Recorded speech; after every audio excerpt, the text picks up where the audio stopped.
할렐루야. 하나님께서 오늘 여기까지 우리를 인도하시고 또 우리가 폭염 중이지만은 더위가 우리를 힘들게 하지만 그럼에도 불구하고 우리가 함께 주님 앞에 나와 이 아름다운 예배를 드릴 수 있도록 우리를 인도하셨습니다. 오늘 이 자리에 함께한 여러분 모두를 주님의 이름으로 환영을 드리고 여러분의 삶에 더 멋진 하나님의 역사들이 새로워질 수 있기를 주님의 이름으로 축복합니다. 축복합니다. 우리 앞뒤 좌우를 돌아오면서 서로를 축복합시다. 주님의 이름으로 축복합니다. 앞도 보시고 뒤도 보시고 축복합니다. 축복합니다. 사람들이 살아가는 삶의 여정을 가만히 보면 네 종류의 사람이 있지 않을까 생각이 되어집니다. 첫 번째 사람은요, 처음 시작도 좋고 멋져요. 그리고 끝까지 좋고 멋져요. 이런 사람이 있어요. 그런데 두 번째 사람은요, 처음도 나쁘고 엉터리예요. 지멋대로예요. 그런데 끝까지 그래요. 그런 두 종류의 사람이 있는가 하면 또 한 종류의 사람은 처음에는 굉장히 좋았는데 멋졌는데 다운그레이딩이 되면서 점점 이상해지고 안 좋아지는 사람이 있어요.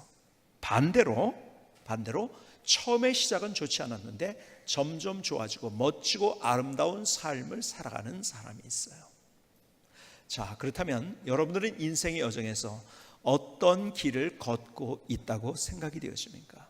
자, 오늘 본문은 우리에게 네 종류, 마지막 처음부터 별 볼 일 없고 지멋대로고 그런 인생, 끝까지 그런 인생은 제외하고 세 종류의 사람을 우리에게 보여주고 있어요. 오늘 본문은 이렇게 기록을 하고 있어요. 디모데후서 4장 9절에 보니까 너는 어서 속히 내게로 오라. 데마는 세상을 사랑하여 나를 버리고 데살로니가로 갔고 그레스게는 갈라디아로, 디도는 달마디아로 갔고 누가만 나와 함께 있느니라. 내가 올 때에 마가를 데리고 오라. 그가 나의 일에 유익하니라. 데마가 등장을 하고 누가가 등장하고 마가가 등장을 합니다.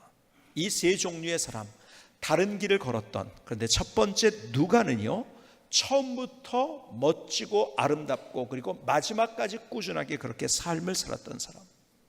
특별히 사도 바울과 함께 하면서 그는 사도 바울이 아시아로 가면 아시아로 가고요, 예루살렘으로 가면 예루살렘으로 가고요, 그는 감옥에도 같이 갔고요, 로마의 감옥 가이사라, 그리고 사도 바울의 2, 3차 전도 여행에도 항상 함께 하면서 사도 바울의 주치의도 됐을 뿐만 아니라 변함없이 섬기고, 그리고 마침내 여러분이 잘 아는 누가복음, 누가 썼다고요?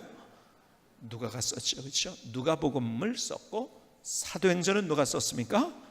누가가 썼어요. 누가복음과 사도행전을 썼고, 그리고 그의 사도 바울의 표현대로 사랑을 받는 누가라고 표현을 했어요. 그의 신실한 동역자였습니다. 그는 처음부터 끝까지 멋진 인생을 살았어요. 그런데 다른 한 종류의 사람, 처음엔 멋졌어요. 그런데 그의 인생이 점점 내려오면서 이상한 길로 간 사람, 그 사람은 데마입니다. 여러분, 빌레몬서 오늘 같이 읽은 24절에 보니까 빌레몬서는 1장입니다. 한 장만 있어요. 그래서 1장이라는 표현을 안 합니다. 보통은 그냥 24절입니다. 빌레몬서 24절 이렇게 말씀해요. 또한 나의 동역자 마가, 아리스다고, 데마, 누가가 문안하느니라. 자, 원래는 그의 인생이 마가가 나의 동역자로 불렀던 중요한 인물 가운데 하나였었어요. 이 동역자라는 말은 굉장히 존대어고 존칭어입니다. 여러분, 그 당시에 초대교회에 얼마나 많은 사람들이 사도 바울 주변에 있었겠습니까? 그렇죠? 그런데 그 중에서도 뽑혀진 괜찮은 멋진 삶을 살았던 데마. 그런데 그의 인생, 오늘 디모데후서 4장 10절에 보니까 이렇게 기록을 하고 있죠. 데마는 이 세상을 사랑하여 나를 버리고 데살로니가로 갔고, 그의 인생이 멋진 인생에서 이상한 인생으로 변질이 되었습니다. 자, 왜 그럴까요? 세상을 사랑했다고 합니다. 세상 사람들이 살아가는 방식을 쫓아갔다는 거예요. 여러분, 이 세상은 우리를 얼마나 혼란하게 만드는지 모릅니다. 말씀드린 것처럼 포스트 모더니즘 시대에, 다원화 시대이고, 그리고 정말 많은 것들이 우리에게 다가오는데요, 사람들이 이제는 사사기에 있는 대로 자기의 소견에 오른 대로 살아가는 인생, 그렇게 생각해? 그럼 맞아요. 진리가 상대화되고 절대 진리가 없어진 그런 시대 가운데서 모든 게 내가 살고 싶은 대로 살면 되는 거야. 그리고 세상은 계속 그래, 그렇게 살아야 돼. 네가 원하는 대로 그렇게 살아. 지금 가만히 보면은요, 굉장히 좋은 책 같지만은 요 근래 베스트셀러가 되는 책들을 가만히 속에 깊은 곳까지 분석을 해보면은요, 처음에는 그럴듯한데 속은요, 야, 네 말이 맞아, 네가 생각하는 대로 살아, 이거예요. 세상의 원리, 세상은 얼마나 복잡하게 우리를 혼란시키고 있는지 몰라요. 그런데 대만은 어떻게 세상의 그 물줄기에 떠밀려간 인생을 살았다는 거예요. 여러분, 세상의 물줄기가 그렇다 할지라도 죽은 나무는요, 나무 토막은 아무리 큰 것도 그냥 떠밀려 갑니다. 근데 살아있는 조그만 송사리는 그 물을 거슬려 갑니다. 그게 멋진 인생이죠, 그렇죠? 우리의 삶을 그렇게 살 수 있어야 되는데, 여러분, 제가 말씀드린 것은 세상과 단절된 인생을 살아가는 것이 아닙니다. 세상 속에서 하나님이 누구신가를 보여줘야 되는 거예요. 그런데 대만은 세상 사람들이 살아가는 방식을 쫓아서 그들의 삶이 좋아 보여서 거기를 따라갔고, 그리고 그의 인생은 추락하고 변질되는 인생을 살았다는 거예요. 그런데 또 다른 한 종류의 사람을 보여줍니다. 처음에는 별 볼 일 없었는데 마지막에는 멋진 인생으로 세워진 그의 삶, 그 사람이 누굴까요? 마가. 그렇죠? 마가예요. 처음에는 별 볼 일 없었어요. 그렇죠? 왜요? 2번이나 도망을 갔어요. 그렇죠? 예수님이 잡히시는 그때에 자기도 잡힐 것 같으니까, 그래서 어떻게 큰 봉변을 당할 것 같으니까요, 속에 아무것도 안 입었는데 겉옷을 제가 여이놈 너도지, 그럴 때 그 옷을 탁 벗어 던지고서 창피한 모습으로 도망가 버린 거예요. 아마 그의 인생에 지울 수 없는 한 장면일 거예요. 또 한 장면은 여러분이 지난주에 본 대로 안디옥에서 출발해서 어디로 갔습니까? 구브로라는 섬으로 갔어요. 구브로가 이렇게 좀 이렇게 길게 되어 있는데요, 지도로 보면 오른쪽에 살라메라는 도시가 있고, 거기로 가가지고 다시 옆으로 가서 파포스라는 곳에 가서 드디어 이제 다시 어디로 가냐면 지금으로 보면 터키죠. 터키의 버가라는 곳으로 갑니다. 근데 그 버가에서 그는 도망을 갑니다. 왜 도망을 갔는지 이유에 대해서, 그리고 여러 가지 상황에 대해서 지난주에 여러분과 함께 나눴어요. 그렇죠? 그 버가에서 도망가서 어디로 갔습니까? 예루살렘으로 갔습니다. 예루살렘으로 갔는데, 그러면 예루살렘에 가서 누구를 만났을까요? 자기 어머니가 예루살렘에 있었어요.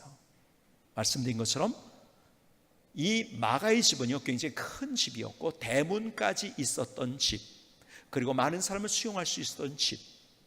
근데 그 어머니는 자기의 집을 오픈했어요. 그렇죠? 그리고 초대교인들이 와서 기도하는 자리, 그리고 예배 드리는 장소로 만들었어요. 자기 집을 가장 위험한 일에 내놓은 거예요. 그렇죠? 사실은요, 이거 보통 배짱이 아니었습니다. 인간적으로 볼 때요. 왜? 그러다가 잡혀 들어갈 수 있었거든요. 근데 그걸 내놨어요. 그러니까는 마가의 어머니는요, 원래 굉장히, 제가 이렇게 성경 읽다 보니까 굉장히 도전적인 사람이고 아주 믿음이 좋았던 사람이고, 자기가 어떻게 해를 당할 것인가에 관해서 관심을 갖기보다 어떻게 하나님의 일을 제대로 할 것인가에 대해 관심을 가졌던 사람이에요. 그렇죠? 근데 자기 아들이 가다가 도망왔단 말이에요. 그의 어머니가 어떤 마음이었을까요? 여러분, 이 어머니가 어쩌면 여장부 같았기 때문에 참 이 아들을 보면서 실망했을 거예요. 야, 그래, 그거 견디지 못하고 네가 왔단 말이야. 어쨌든 그는 도망을 갔어요. 사람들이 기대했었거든요. 그런데 그는 도망자가 됐어요. 그런데 오늘 본문을 보니까 다시 오늘 본문에 이렇게 얘기합니다. 11절에 누가만 나와 함께니라, 내가 올 때 마가를 데리고 오라, 그가 나의 일에 유익하니라. 결국 마가는 하나님 앞에 귀한 인생으로 그의 인생을 마감했어요. 그렇죠? 나의 일에 유익하다. 바울의 신실한 동역자가 됐을 뿐만 아니라, 그리고 그는 베드로의 통역을 담당했습니다. 언어에 탁월했기 때문에 베드로의 통역을 담당했고 베드로를 굉장히 많이 도와줬고 그리고 알렉산드리아에 복음을 뿌리는 귀한 일을 했고요. 하나님 앞에서 멋진 인생으로 그의 인생을 마감했어요.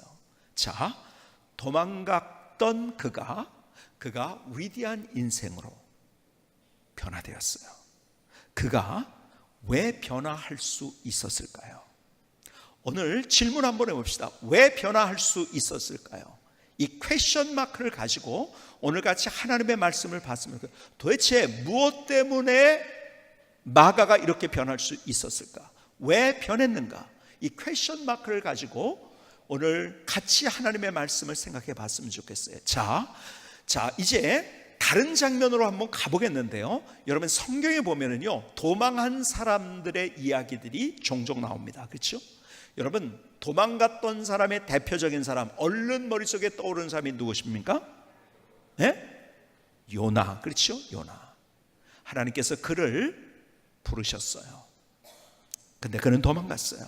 요나서 1장 1절로 2절을 보니까 이렇게 얘기합니다. 여호와의 말씀이 아미떼 아들 요나에게 임하니라. 이르시되 너는 일어나 저 큰 성읍 니느웨로 가서 그것을 향하여 외치라. 그 악독이 내 앞에 상달되었음이라 하시니라. 자, 이야기를 듣고 그래요, 하나님의 말씀 따르겠습니다, 그렇게 했습니까? 아니에요. 그는 도망갔어요. 어떻게? 욥바라는 항구로 갔는데 왜 갔냐면은 다시스로 가는 배를 타기 위해서. 그는 다시스로 가려고 했어요. 자, 지도를 보면은요, 여러분 니누에는 북쪽을 위로 해고서 지도를 보면 오른쪽입니다. 동쪽이 니누에입니다. 근데 하나님이 가라는 대로 가지 않고 그는 도망갔어요. 어느 쪽으로? 니누에 쪽으로. 니누에는 서쪽입니다. 왼쪽입니다. 하나님은 오른쪽 동쪽을 얘기했는데 그는 왼쪽 서쪽으로 가버렸어요. 왜 그랬을까요? 여러분 이유는 분명하게 나옵니다. 첫 번째는요, 니누에가 어떤 곳이냐면 그 당시에 세계의 패권을 잡고 있었던 아시리아의 수도입니다. 거기가 그 아시리아 때문에 자기 민족이 고통을 받고 있었거든요. 아니 근데 적국으로 가라니요. 도대체 이거 안 되겠습니다. 하나님의 생각은 굉장히 큰데 이 요나의 생각은 작았어요. 여러분 우리의 생각이 너무 작아가지고 하나님의 말씀을 잘 못 따르고 도망갈 때가 많아요. 여러분 적국이 잘 되는 것이, 이거는 우리가 피해를 본다가 아니에요.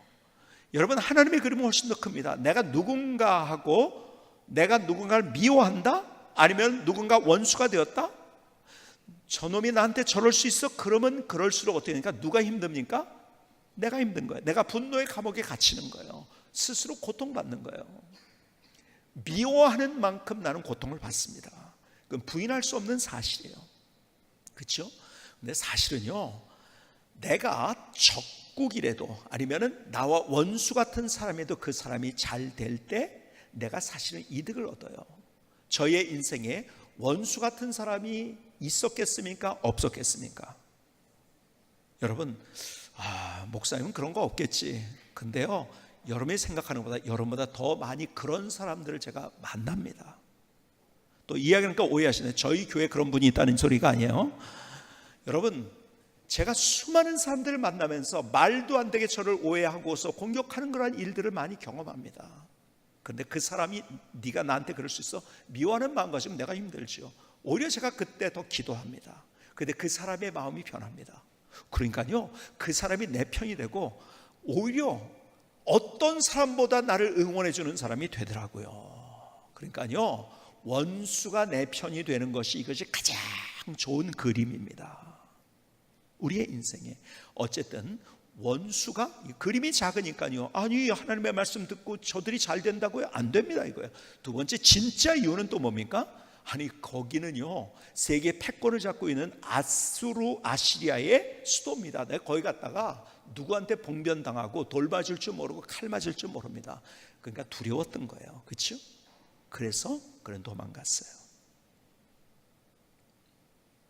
그런데 결국 여러분이 아신 대로 물에 빠지게 되고 물고기 뱃속에 들어가게 되고, 그리고 다시 요나서 3장에 가면은 똑같이 하나님께서 이렇게 말씀하십니다. 3장 1절입니다. 여호와의 말씀이 두 번째로 요나에게 임하니라. 이르시되 일어나 저 큰 성읍 니누에로 가서 내가 내게 명한 바를 그들에게 선포하라 하시니라. 똑같이 말씀하셨어요. 자, 여기에서 보여주는 하나님의 말씀이 뭔지 아세요? 다시 말씀합니다. 자, 보세요. 요나는 포기했어요. 그렇죠? 근데 하나님은 포기하지 않았다는 거예요. 하나님은 요나에 대한 기대, 요나에 대한 미션, 요나에게 주신 미션, 사명, 사랑, 그 은혜, 그걸 포기하지 않았어요. 포기한 건 누구예요? 요나예요. 내가 포기하니까 하나님도 포기한 게 아니라는 거예요. 내가 포기한다 할지라도 하나님은 포기하지 않으셨다는 거예요. 이것이 성경의 일관된 메시지입니다. 내가 포기했다 할지라도 하나님은 절대로 포기하지 않습니다. 하나님이 누군지 아세요? 성경에 보니까 포기하지 않으시는 하나님이에요. 단지 내가 포기할 뿐이에요. 자, 도망갔던 또 한 사람을 여러분에게 소개해 드릴까요? 엘리야라는 사람입니다. 이 사람은 여러분이 너무 잘 알죠, 그렇죠? 능력 대결에서 이겼던 사람이에요. 그 당시에 얼마나 바알 신앙을 가지고 있었는지 사람들이요, 특별히 북쪽 이스라엘은요, 너무너무 이 우상숭배, 바알 신을 섬기는 우상숭배가 극에 달았던 아방 시대 때 참 외로웠죠. 사람들이 떠나고. 그런데요, 우리가 흔히 성경을 보면서 저 이스라엘 백성들 왜 저렇게 바알 신상을 갖다 놓고 그들이 거기에 절을 하고 그랬을까? 여러분, 그 당시에는 대세가 뭔지 아세요? 바알이었습니다. 자, 그들이 이 출애굽해서 지나면서 한 세대가 지나버린 거예요. 한 세대 이상이 지나버렸잖아요. 그 어디에 광야에서 농사 짓는 법을 몰랐어요. 그런데 농사 짓는 모습을 어떻게 짓는 것이 여기선 좋은가 했더니 대부분이 바알신을 가지고 있었던, 농사 짓는 방법이라고 생각했어요. 그들이 하나님을 모른 건 아니었어요. 근데 이건 세상 사람이다 이러니까 이건 하나의 방법이야, 방법론이야 그러면서 바알신을 섬겼다. 더군다나 여러분, 레바논에 가면 지금도 지명이 바알백이라는 데가 있습니다. 바알백은 어떤 곳이냐면 바알 신전이 있었던 곳이에요. 그 신전이 얼마나 대단하냐면 지금 로마 시대 때 바알 신전을 부수고 그 주피터, 바카스, 비너스 신전을 세웠어요. 크게 세 가지 신전을. 근데요, 전 세계에 그런 신전이 있는 곳 대단합니다. 파르테논 신전보다 훨씬 더 크니까요. 이 로마 시대 때 그걸 다시 이제 바알 신전을 다 부숴내고 지었거든요. 그런데요, 밑에 있던 기단은 그대로 뒀어요. 돌 기단. 근데 그 돌이 얼마나 큰 돌인지 아세요? 그 레바논의 바알백이라는 도시에 있는 그 신전의 그 기단, 그 돌이요, 세계에서 가공한 돌 가운데 가장 큰 돌입니다. 얼마나 클까요? 무게가 약 3,000톤 정도 됩니다.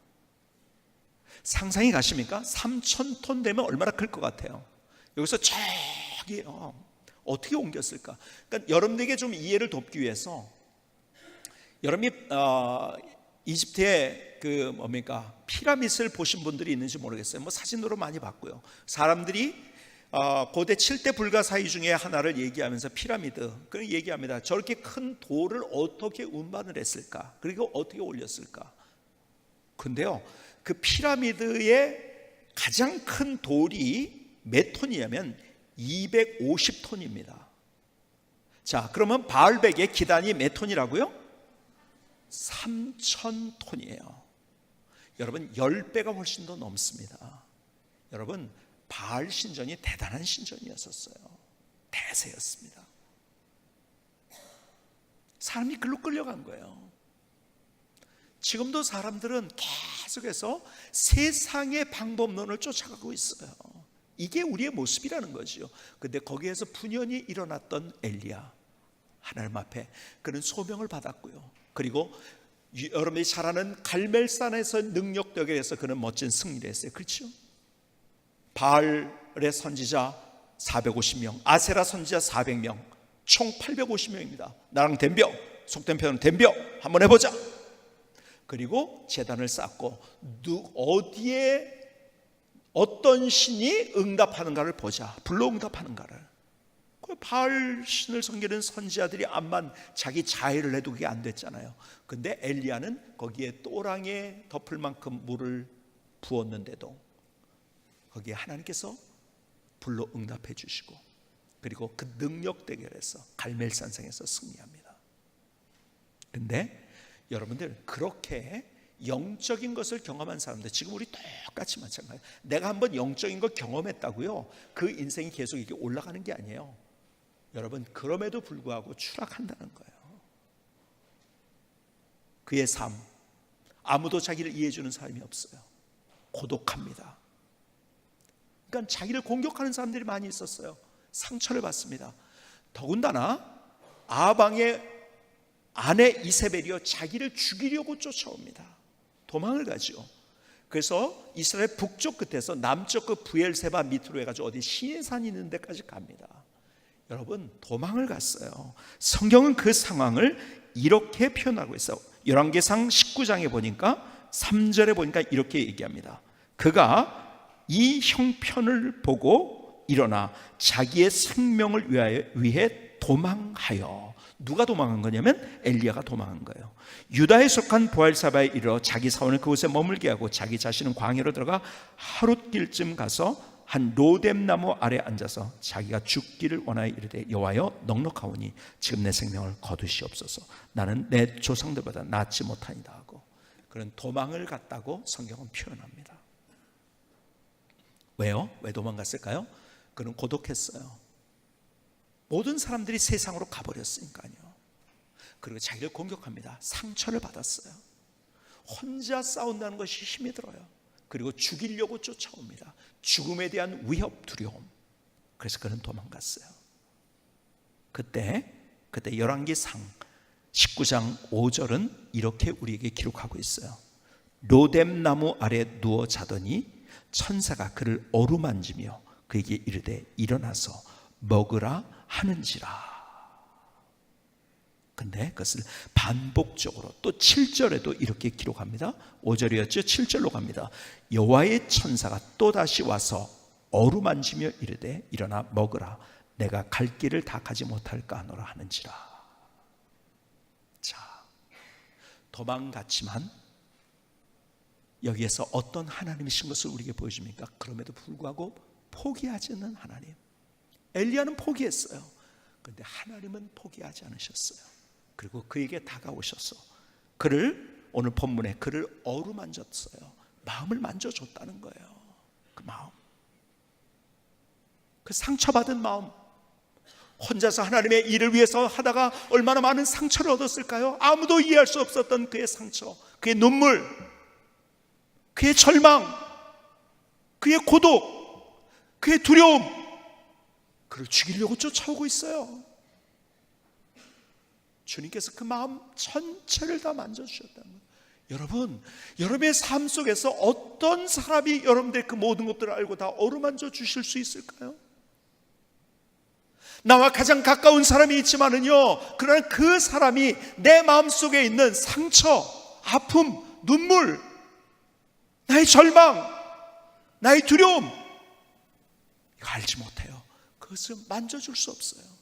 그러나 하나님은 우리에게 말씀한 그것을 만져주시는 하나님이시라고 말씀해요. 우리 찬양도 이런 찬양이죠. 주님과 같이 내 마음 만지는 분은 없네. 나를 만지시는 하나님. 세상에 어떤 누구도 내 마음을 알 수 있는 사람이 없어요. 그런데 내 마음을 아시고 다가오셔서 그것을 만져주시는 하나님. 그런데 내 마음을 만져주실 뿐만 아니라 오늘 본문은 그에게 먹을 것을 주시며 기운을 차리라고 하십니다. 우리의 육체적인 것까지도 채워주시는 하나님. 그냥 우리에게 야, 너 다시 일어나서 똑바로 못해, 그러지 않으셨어요. 그에게 먼저 위로를 주셨어요. 그의 마음을 만져주셨어요. 그리고 그의 필요한 것을 공급해 주십니다. 그러면서 다시 그를 일으켜줍니다. 오늘 이 장면 속에서 보여지는 하나님의 마음을 읽어볼 수 있나요? 엘리야는 포기했지만 하나님은 포기하지 않으셨어요. 내가 포기해도 하나님은 포기하지 않는다는 거예요. 내가 왜 포기했는지도 아세요? 왜 내가 그렇게 포기했는지, 내가 그 모든 것을 끝내려고 했는지 하나님은 다 아신다는 거예요. 그래서 그 내 마음을 만져주시고 나의 아픔과 상처를 만져주시고 치유해 주시고 나의 절망과 두려움을 아시고 그 마음을 만져주시고 치유해 주시고 육신적으로도 나에게 힘을 공급해 주시는 그 하나님, 그분이 나의 하나님이세요. 내가 포기해도 하나님은 포기하지 않습니다. 하나님은 포기하지 않는 하나님이세요. 여러분, 호세아로 가볼까요? 호세아는 어떤 이야기를 우리에게 주고 계십니까? 하나님께서 호세아에게 이야기합니다. 너 고멜이라는 여자와 결혼해라. 결혼했어요. 근데 딴 남자한테 갑니다. 다시 용서해줘라. 다시 데려와라. 그 용서하고 데려왔어요. 근데 또 딴 남자한테 갑니다. 반복적으로. 그러면서 주님께서 말씀해요. 내가 너희를 향한 나의 마음이 이거다. 너희들이 그렇게 갔어도 나는 포기하지 않는다. 그게 내 사랑이다. 호세아를 통해서 하나님께서 우리를 어떻게 사랑하시는지를, 끝까지 사랑하시는 하나님, 포기하지 않고 사랑하시는 하나님. 그래서 호세아 11장 8절에는 이렇게 말씀합니다. 에브라임이여 내가 너를 어찌 놓겠느냐, 이스라엘이여 내가 어찌 너를 버리겠느냐, 내가 어찌 너를 아드마같이 놓겠느냐, 어찌 너를 스보임같이 두겠느냐. 내 마음이 내 속에서 돌이키어 나의 긍휼이 온전히 불붙듯 하도다. 여러분, 쉬운 성경으로 된 현대인의 성경으로 여러분에게 읽어드릴까요? 이렇게 기록을 하고 있어요. 이스라엘아 내가 어떻게 너를 포기할 수 있으며, 내가 너를 어떻게 포기할 수 있으며, 내가 어떻게 너를 버릴 수 있겠느냐, 내가 너를 어떻게 버릴 수 있겠느냐, 어떻게 내가 너를 아드마같이 대할 수 있으며 어떻게 너를 스보임처럼 되게 할 수 있겠느냐. 내 마음이 내 속에서 돌아서니 내가 불쌍하다는 생각이 불붙듯 일어나는구나. 그 하나님의 긍휼, 그 포기하지 않는 하나님의 사랑, 내가 포기해도, 내가 도망가도, 내가 끝났다고 선언해도 그러나 포기하지 아니하시는 하나님의 사랑. 자, 다시 마가의 이야기로 돌아가 볼까요? 마가가 어떻게 그렇게 그의 인생의 멋진 변화의 스토리를 쓸 수 있었을까요? 도망갔던 똑같이 하나님께서 그를 포기하지 않는 것을 마가가 경험했기 때문에. 여러분, 우리가 아무리 애를 써도, 애를 쓰면 쓸수록 나 혼자 쓰는 애는요 힘만 들게 하고 더 포기하게 만듭니다. 내가 하나님이 누구신지 알았어요. 포기하지 않는 하나님, 변하지 아니하시는 하나님. 내가 끝났다고 선언해도, 아니 선언한 상태가 아니라 그 반대길로 간다 할지라도 포기하지 아니하시는 하나님. 우리의 인생에 어떻게 소망이 있을 수 있는지 아십니까? 어쩌면 세상 속에서 우리를 포기하게 만듭니다. 그 두려움이, 그 상처가, 그 실패가, 그 창피한 사건이, 그리고 엘리야에게 그랬던 것처럼 나 혼자 남았다고 하는 그것 때문에 너무 외롭다고. 내가 포기한다고 선언해도 그러나 포기하지 않는 그분이 우리 하나님이세요. 마가를 통해서 우리에게 주시는 귀한 하나님의 메시지, 마가가 포기해도, 내가 포기해도 하나님은 절대로 포기하지 않습니다. 그게 그분의 은혜예요. 그게 그분의 사랑이에요. 우리를 향한 불붙는 그분의 긍휼은 창자 끓는 마음으로 우리를 애타게 어쩔 줄 몰라야 하는 그분의 마음. 그분은 우리를 향해서 포기하지 않는 그 사랑, 그 기대를 가지고 계세요. 김승규 선교사님의 찬양을 들으시겠습니다.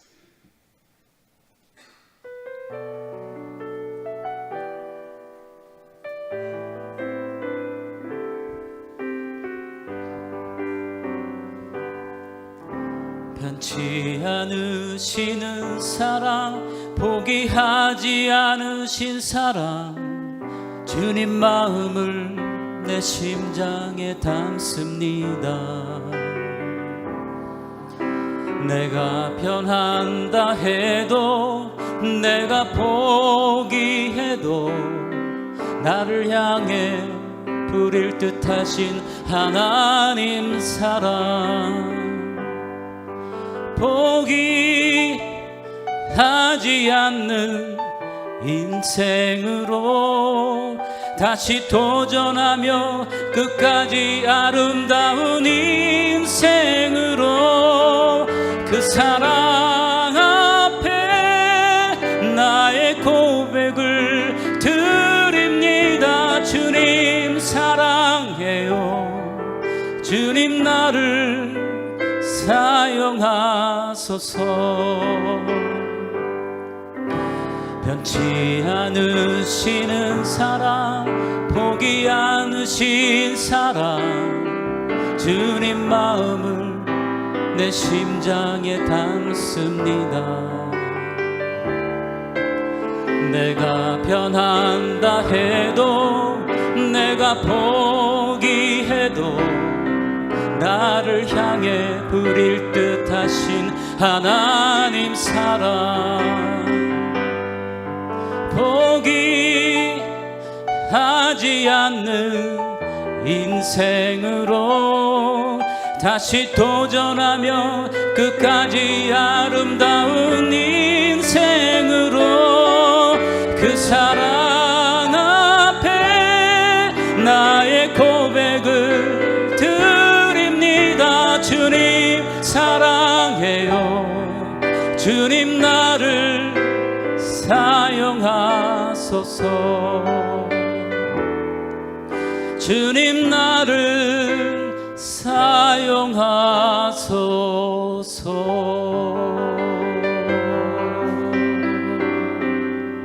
아멘. 하나님 나의 고백입니다. 하나님 나의 결단을 주님 앞에 올려드리며 나를 받아주시 하나님 감사합니다. 여러분, 존 웨슬레에 관한 이야기를 많이 들어봤으리라 믿습니다. 이분은 감리교회를 만드신 분이죠. 물론 그의 사후에 감리교회가 만들어진 것이지만 이분이 40만 킬로의 전도 여행을 했어요. 여러분, 차가 없고 비행기가 없을 때 40만 킬로 대단한 거리죠. 그렇죠? 4만 2천 번의 설교를 했고요, 200권이 넘는 책을 저수를 했어요. 대단하죠. 그리고 그뿐만 아니라 사회적으로도요, 우리가 노예 해방을 얘기할 때 이 미국의 이야기를, 링컨의 이야기를 많이 하지만요, 사실은 그 전에 사실 영국에서부터 이것이 시작된 것이죠. 정치가였던 윌리엄 윌버포스를 통해서 이제 노예가 해방되는 법을 이제 만들어지고, 그것이 오래전에 어메이징 그레이스라는 영화를 통해서 이제 사람들에게 그 스토리가 또 이제 한국 사람에게도 알려지기도 했어요. 근데 그 윌리엄 윌버포스에게 그 영향을 준 사람이 바로 누구냐면 바로 존 웨슬레입니다. 이분이 원래 젊었을 때 대학에서 바로 대학을 졸업하고서 바로 옥스퍼드 대학에서 교수로 초빙을 받았어요. 그래서 거기에서 홀리 클럽 운동을 벌립니다. 얼마나 열심히 했냐면 지나칠 정도로 규칙적이고 열성적이어서 그런 홀리클럽의 모임을 비아냥거리는 그러한 단어로, 무슨 단어를 사용하면 메소디스트라는 단어를 사용했어요. 감리교라는 것이요. 메소디스트라는 단어를 사용했는데 그것이 처음에는 비아냥거리는 그러한 단어였습니다. 그러나 많은 단어들이 그렇게 만들어졌듯이 예를 들어서 인상파, 그림의 역사에서도 인상파, 그건 비아냥거리는 단어였는데 지금 굉장히 좋은 그런 단어가 됐죠. 마찬가지로 그렇게 감리교라는 말이 거기서 나온 거예요. 얼마나 열심히 했는지요. 이분이 영국에 그냥 있을 수 없어가지고 어디로 가냐면 미국으로 건너갔습니다. 왜? 선교하기 위해서. 내가 아메리칸 인디언들을 전도하겠다. 그리고 거기서 이제 목회도 했어요. 근데요, 그냥 그대로 다 완벽하게 실패. 한 명도 아메리칸 인디언들을 전도도 못했을 뿐만 아니라 자기가 섬겼던 교회에서 고소도 당하고요, 완전히 거기서 쫓겨나듯이 다시 영국으로 가야 됐어요. 그에게 비하인드 스토리들이 많습니다. 그렇게 열심히였는데 완전히 추락하는 인생. 재밌는 사건 가운데 하나는요, 독신으로 간 거예요. 아직 이제 젊었으니까요. 그때 이제 사람들이요, 이 여자랑 결혼했으면 좋겠다 하고 소피아라는 여자를 소개를 해줬어요. 그리고 둘이 데이트를 하기 시작한 거예요. 데이트를 하기 시작하는데 소피아 입장에서 보니까요,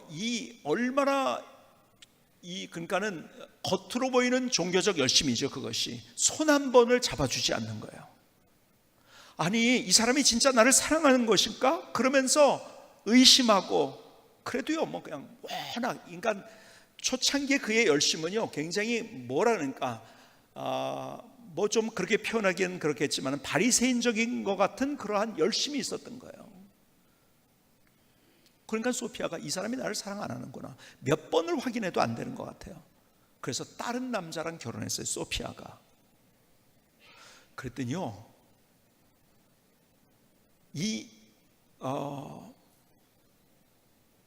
웨슬레의 마음속에 이제는 그 여자를 미워하는 마음을 갖게 된 거예요. 네가 나한테 그럴 수가 있어? 딴 남자랑 결혼해? 그래가지고 이제 예배 시간에 성찬식을 하죠. 주의 만찬을 하는데 그때 이제 나눠줬으니까 이렇게 나눠주는데 딱 보니까 앞에 선 사람이 소피아하고 남편이에요. 그래서 그 사람들을 안 주고 그 다음으로 건너뛰었어요. 너무 화가 나가지고. 이게 될 일입니까? 그게 큰 사건. 그것 때문에 교회에서 막 그냥 문제가 생기고 막 이러면서 서로 막 하여간 소용돌이를 치게 된 거야. 그러니까 결국 선교하러 왔다가 아무것도 없는 실패자가 되어서 다시 대서양을 건너는 거예요. 그래서 여러분들이 모라비안 교도를 만났다는 것을, 모라비안은 누구냐면 제일 최초의 그 종교 개혁가라고 해야 되죠. 얀 후스에 의해서 정말 성경으로 돌아온 사람들이 이 모라비안들이거든요. 그들을 통해서 영향을 받았죠. 그런데 어쨌든 그리고 나서 영국으로 다시 가서 후에 1738년이에요. 그가 이렇게 얘기합니다. 그 해에 하나님이 마음이 뜨거워지는 경험을 했다. 그의 표현이. 여러분, 하나님의 은혜를 경험할 때 너희 마음이 뜨겁지 아니하더냐, 뜨거운 경험을 합니다. 그리고 거기에서 하나님이 누군지를 알았어요. 내가 포기해도 포기하지 않는 하나님의 사랑, 그 은혜를 경험한 거예요. 다시 부르시는 하나님을 만났어요.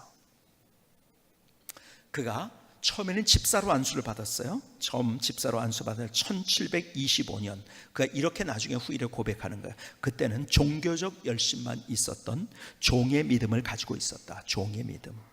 그런데 1738년에 그는 이렇게 합니다. 그때 하나님을 다시 포기하지 않고 나를 사랑하시는 그 하나님을 경험하면서 아들의 믿음을 갖게 됐다고 고백을 합니다. 종의 믿음을 가졌던 내가 그때 아들의 믿음을 갖게 됐다. 종은 주인과의 관계예요. 아들은 아버지와의 관계입니다. 그렇죠? 여러분, 나의 상관, 나의 주인, 그리고 내 주변에 있던 어떤 상사, 내 위에 있는 어떤 사람, 내 주변에 있는 사람은 나를 포기해도 아버지는 나를 포기하지 않습니다. 나의 부모님, 엄마, 아빠는 나를 포기하지 않습니다. 내가 설령 죄를 졌어요. 그래서 감옥에 갔어요. 감옥에 갔어도 다른 사람이 너 나쁜 놈이야 다 등을 돌린다 할지라도, 그러나 끝까지 포기하지 않는 사람, 아저씨도 포기합니다. 가까웠던 친구도 포기합니다. 그리고 주변의 모든 사람 다 포기합니다. 그러나 포기하지 않는 유일한 사람이 있다고 한다면, 끝까지 포기하지 않는 사람이 있다면 아버지, 어머니예요. 여전히 사랑하고. 여러분, 아저씨는 내가 잘못하면 관계 깨집니다. 그렇죠? 포기합니다. 그리고 근데 아버지는, 진짜 아버지는 내가 잘못해도 그 관계가 깨지지 않습니다. 여전히 나의 아버지예요. 포기하지 않았어요. 요한 웨슬레가 위대한 족적을 남길 수 있었던 이유, 결국 그 감리교 때문에, 요한 웨슬레 때문에 성결교가 나오고 오순절 운동도 일어나고요, 구세군도 만들어지고 이런 역사들이 일어납니다. 그런데 어디서부터 출발했나요? 그것은 다시 하나님을 만났어요. 그 하나님이 누군가? 포기하지 않는 사랑으로 다가오신 하나님, 포기하지 않는 기도로 다가오시는 하나님, 포기하지 않는 은혜로 다가오시는 하나님. 하나님이 누군지 아세요? 그분은 포기하지 않는 분이세요. 내가 포기해도, 내가 나에 대한 기대를 접어버려도, 포기한다 할지라도, 그러나 포기하지 않는 하나님. 그분이 누군지를 알 수 있다고 한다면, 그분을 바라보고 그분과 함께 인생을 다시 세울 수 있다면 우리는 다른 인생을 만들어갈 수 있는 거예요. 누가 그랬습니까? 마가가 그랬어요. 누가 그랬습니까? 요나가 그랬어요. 누가 그랬습니까? 엘리야가 그랬어요. 누가 그랬습니까? 존 웨슬레가 그랬어요. 누구의 얘기가 아니라 이것이 내가 그런 하나님을 만나는 은혜, 내가 포기해도 하나님은 포기하지 않아요. 내가 끝났다고 해도 하나님은 끝났다고 선언하지 않습니다. 오늘 그 하나님 앞에서 다시 인생을 설계할 수 있는 우리의 모습이 될 수 있기를 주님의 이름으로 축복합니다. 기도하시겠습니다. 정하지만 뜨거운 기도를 주님 앞에 드리십니다.